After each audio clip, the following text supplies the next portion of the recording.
everybody. Welcome to today's Venus Project seminar. And today I have some news and updates for you, and also a short interview with Jacques where I ask him what qualifications are necessary to participate in the next research center or the first test city.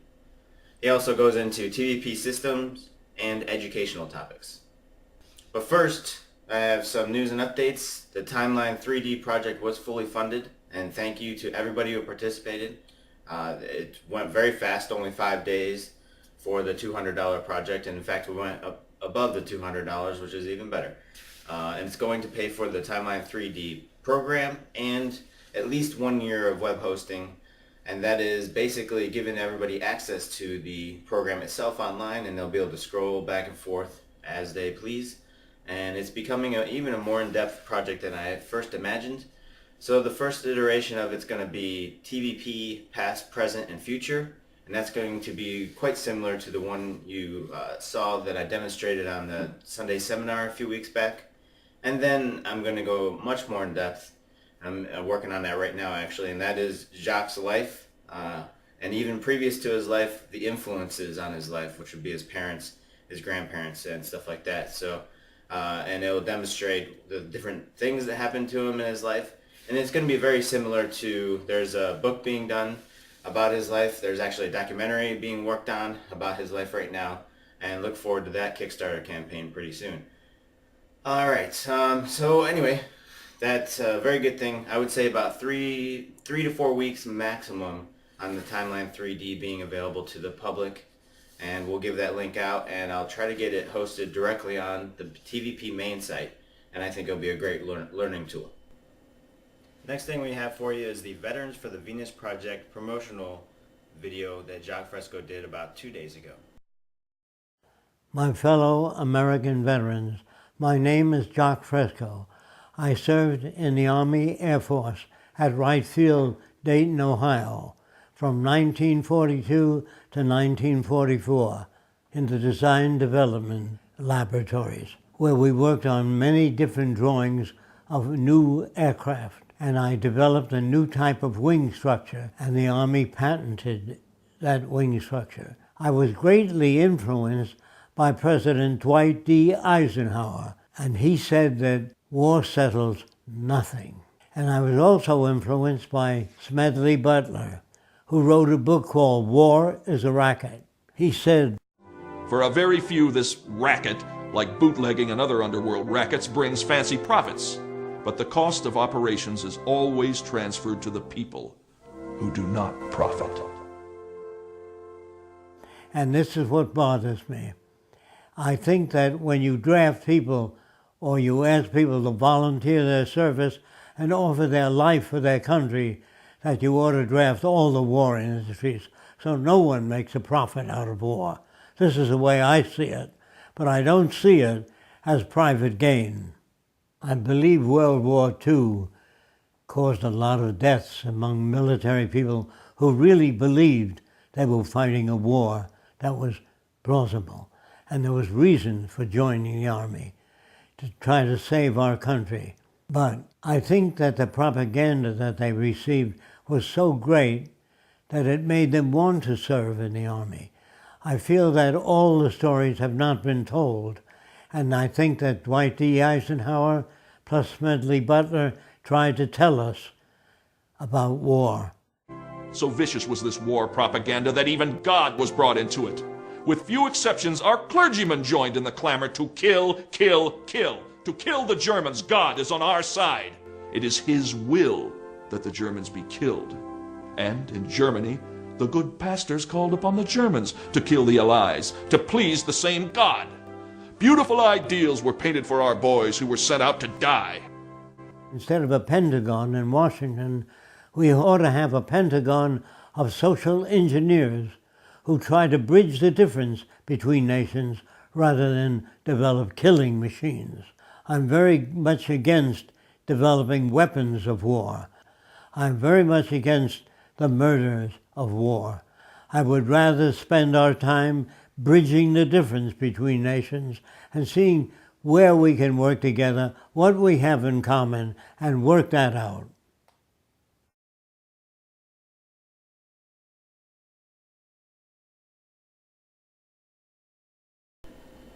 So if you want to get involved with Veterans for the Venus Project, find them on Facebook. Just do a search for Veterans for the Venus Project. Hello everybody, my name is Tyler Wade from Veterans for the Venus Project, and I'm here to tell you about this year's 2013 CNN Heroes Nomination event. If you could, go to facebook.com/Veterans for the Venus Project. You can nominate Jacques and Roxanne for this year's CNN Hero. Please take the time to do so and make sure that the Venus Project gets the recognition it deserves. Thank you. Alright, so next up is, I went to the Venus Project last week and we did an interview with them. And I was asking them some questions, but basically the main question is this first topic, which is what are the qualifications to get into or participate in or assist the next research center or the first test city? And here are the responses.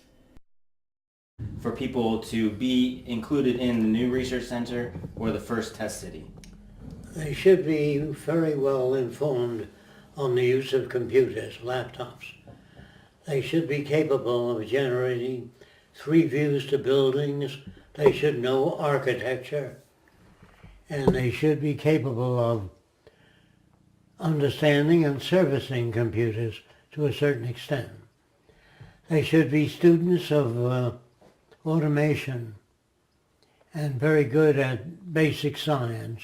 They should be exposed to basic science, human behavior, sociology, city planning. But the city planning of the Venus Project would be different than conventional planning in that the city would be round in design so that you can, if you have a shopping center, you would have areas that you park your car if you wanted to buy a camera. If you wanted to buy clothing, you'd park in another area.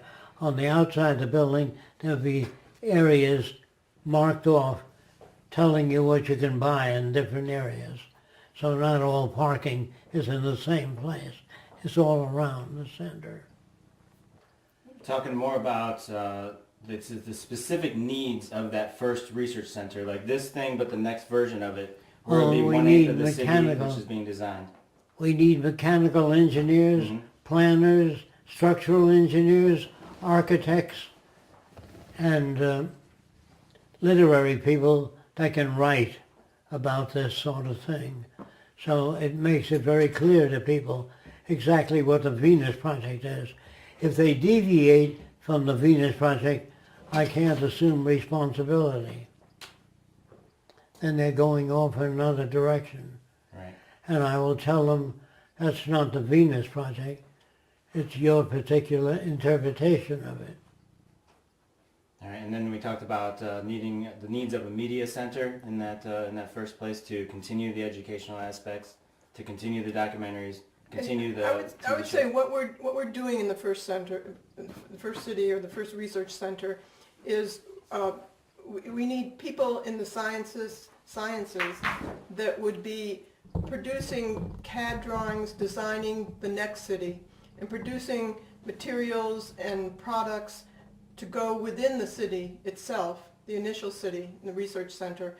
Then we would have, we're talking about having about 3,000 students, so it would be a learning center. We'd also need a large area to produce media, to disseminate information and work on information about the Venus Project in all different forms, in gaming, in literature, as Jacques says, for magazines, for newspapers. We would have our own newspapers. We would have our own TV shows live. We would make movies, make films, so we'd have a good production studio there as well. So we need animators and editors and everything that goes along with that. Gotcha. That's true. I think that in order for the system to work, you have to have a procedural system already worked out. And that procedural system is designing things that use less material. If all the buildings are standard surrounding the central dome, you save a lot of energy and a lot of waste. But if every building is a different size with different windows and different doors, the cost goes way up in designing a city. So the city system itself has to have all areas planned in advance. The architectural designs, the materials they're made of, the reason for that type of structure. In other words, if people go ahead and design circular cities, that's all right, so long as each element is the same as the other elements.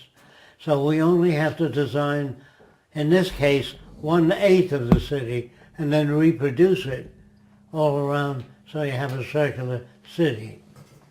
There's a planning center, which is computerized systems for doing drawings and presentations of the research lab.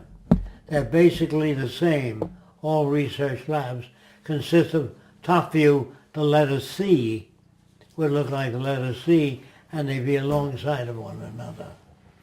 And they would be subject to the type of research that goes on in each sector. Now the researchers would share ideas. They would not keep the ideas to themselves. They would share ideas with members of the community. The main thing is training students to present the concepts of the Venus Project without getting into arguments with people. Merely describe what the Venus Project is.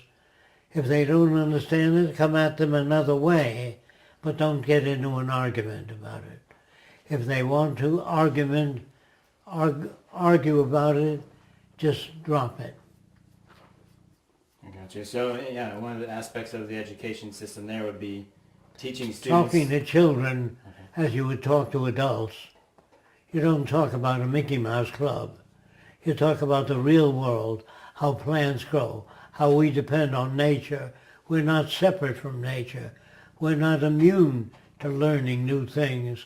So I would say that people exposed to the Venus Project study basic science, introduction to agriculture, introduction to our relationships in nature, introduction to how nature works, how thunderstorms are produced, how rain is produced, so children have answers to these questions instead of it's raining. They will understand what makes it rain. They will understand how the sun evaporates water, and the water gets up as fine particles. It travels up and it moves, called the Brownian movement, while it's moving up. Then when it gets cooler, the small drops condense into larger drops, and the larger drops fall when the temperature is lower. And that is rain. And what makes a tsunami? Sometimes the wind, sometimes underwater eruptions may make a high wave, and that wave collapses, pushing the water up all around it. Children will be introduced to science, not baby talk. They won't want things that are simple. Children are very curious. They want to know a lot of things. What makes a person angry? Why do they get into fights? What makes war? These children have to be schooled in every area that they ask questions in. And they will behave like little adults. They will talk about things saying, I don't have enough information to make a decision in that area. I'd have to look into it more and learn more about it. At present, I'm not qualified to make those decisions. The children would talk like that. And I would say, well, why don't you, if a guy insults you, don't you want to hit him? Say, now what would that accomplish? That wouldn't change their way of thinking. So getting into a fight or an argument does not change people's way of thinking. You have to work on them and give them the scientific method so they can test things out and by their deductions after the experiment. They say that it seems to me that this occurs because of that. They don't say positively. It seems to me, from my experience, this is what makes that occur. They're not positive about anything. In other words, if you ask me with the experience I have, I may not know enough about that subject to give you valid conclusions. I can only give you my reaction to that up to now. Do you possibly foresee within even the experimental or 1/8 of the first city research being done in education techniques? Yes, Yes. very definite. You can only reach children by showing them interesting things, like the books that have a counterweight in them and they hang off the edge of the table. Instead of children leaning toward magic, they say, what makes that happen? What do you think makes that happen? They say, well, it seems that the weight of the book is asymmetric. Once they know that, instead of saying, boy, that sure is great, they don't know what's happening. Children are amused by a lot of things, but they don't understand the nature of the things.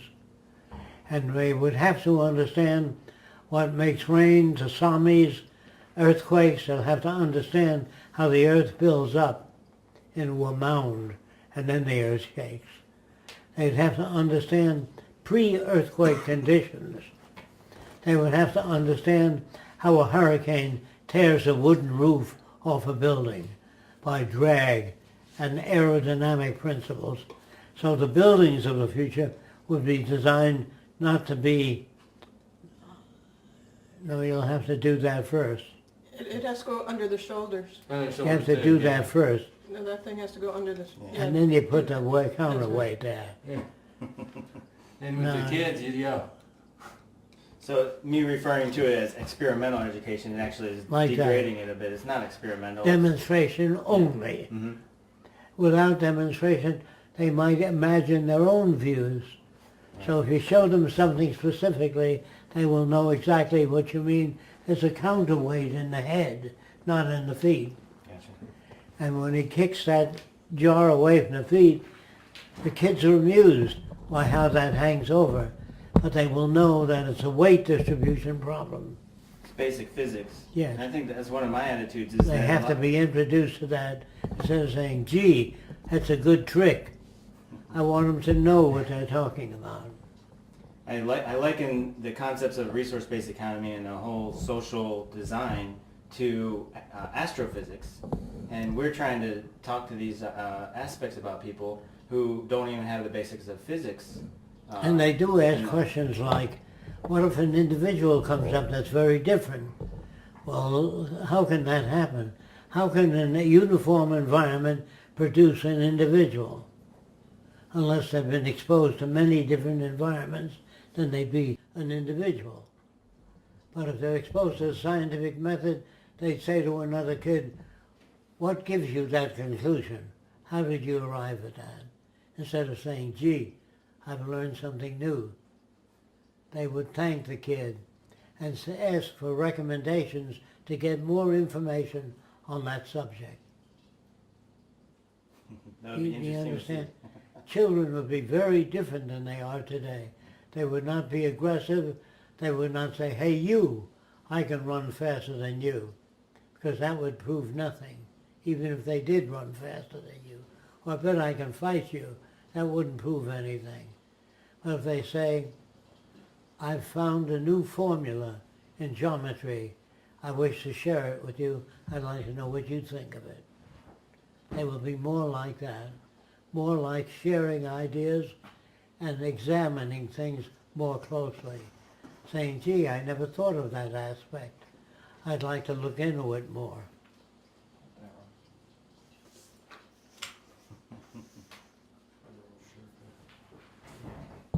I don't know if we're still on the same temperature. Yeah. You got it? Yeah. It hasn't changed. In reaching people that are very different, you might want to show what makes the difference. If you're brought up in an environment where there's racism and prejudice, you learn and repeat whatever your environment gives you. You cannot escape your environment unless you've been exposed to other environments where you say not all people agree with that. And children would say, well, what's the matter with the Japanese? Can they see things differently than we do due to the slanted eyes? No, they don't. Do they hear differently? No, they don't. They will pick up whatever language is used in their community and whatever the values are of that community. but they cannot create a set of values different in their community unless they've traveled. That's what I mean by the environment is a major factor. Now there may be things like certain chemicals you can take that may increase your memory, but the memory be related to the environment you come from. So some people may have a better memory than others, but that is due to genetic makeup. In other words, some people can be rewarded for asking questions, which is a good thing. But if the questions are based upon ego, I ask a question that you couldn't answer. You know what I mean? To surrender the ego in exchange for sharing ideas. We don't have need for ego. We don't have need for winning an argument. We don't have need. We do have need to understand. And if a person seems to understand, listen to them. If they don't give you sufficient information, say, there's a lot of questions I'd have to ask. And you ask those questions. And if the person can't answer them, you might go to the library and look it up as best you can, or on your laptop. Now, if you started to teach children, if all parents began teaching their children these steps today... Parents have to be taught that. Okay.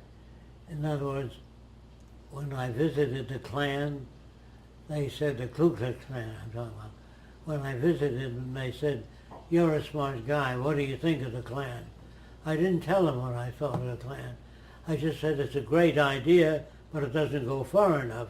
That gets their ear. If you attack them, you lose them. If you say you have 4 wives in your country, that's wrong. You should have 1 wife. That's trying to superimpose the value system that you learned on another culture. You never do that. You say, do you get along fairly well with 4 wives? He says, oh yes, all the women are trained to obey me. I see. But then that decreases creativity on the part of women. Would you say that? And they say that men are more creative than women because they're given a wider range. Like I said before, when I was a kid, we had an enormous range. We could do many things without our parents interfering. Say, well, he's a boy. And if girls are brought up with a limited range, they can only produce limited information. And I think women can do the same things men can do, and some of them can be very creative, depending on how you raise them.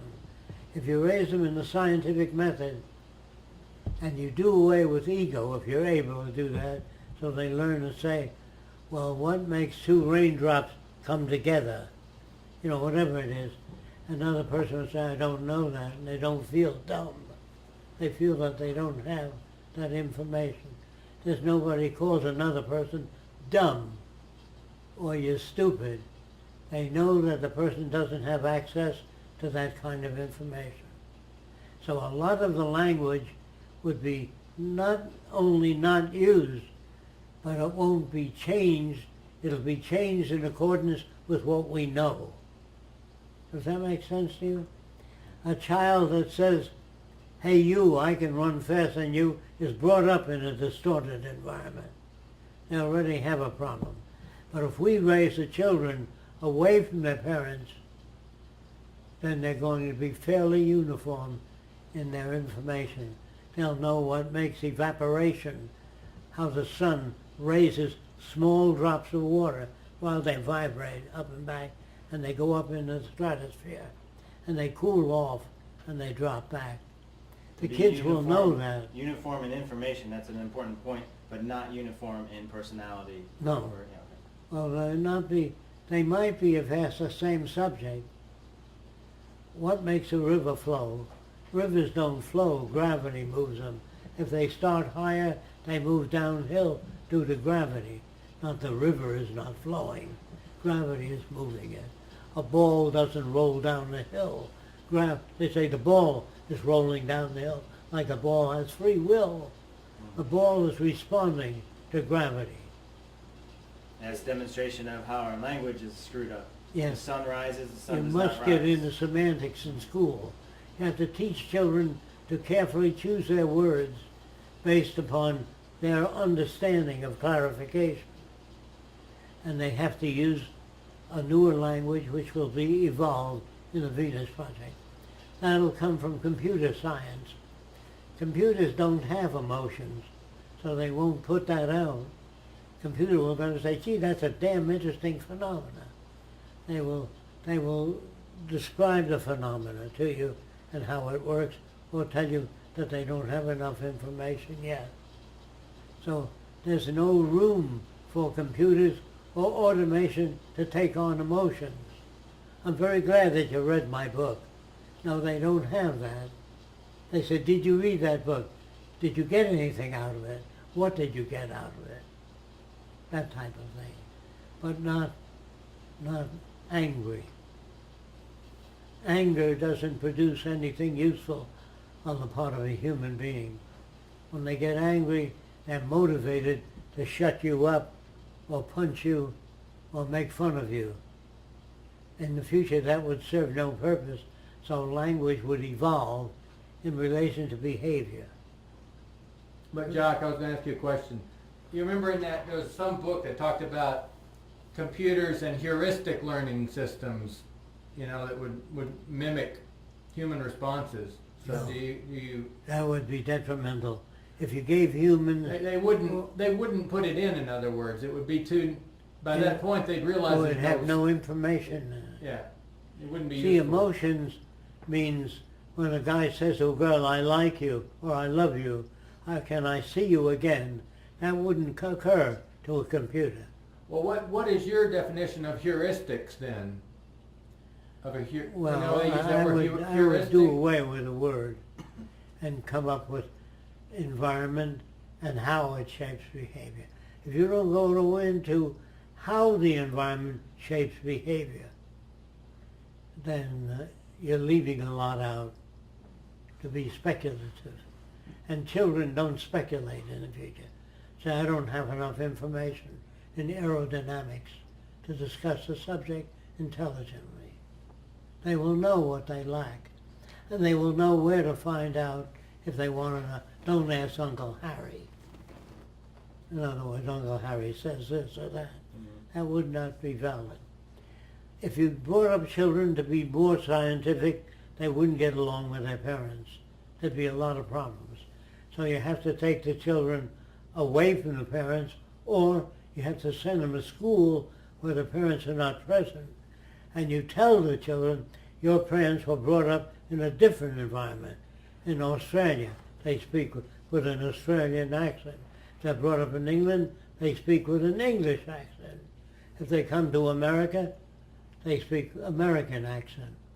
See, that's more of an accelerated education system Yes, because in today's there is. society, You don't wait till the children grow up and then begin to teach them something different. You start with Jack and a beanstalk and you've loused them up already. I mean, more specifically, if you start to teach children this today, it will take generations for them to grow out of a lot of these things. And what Yeah. you just described, where you have a community type of education system where they are away from their parents with those Yes. supposed aberrant behaviors, you can have a more accelerated type of education of Yes. the children. But you can't do that with parents today.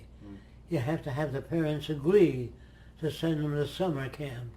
And people get scared of this concept, but they do Yes. it every summer. They do it when their children go to college. and the It's children- not, They go to private school, Exactly. overnight private school and college, right? Remember, at summer camp, the children are taught that their parents came from Czechoslovakia, and their language is as primitive as early Czechoslovakian language, and that they're brought up with a value system that differs from the one you've learned.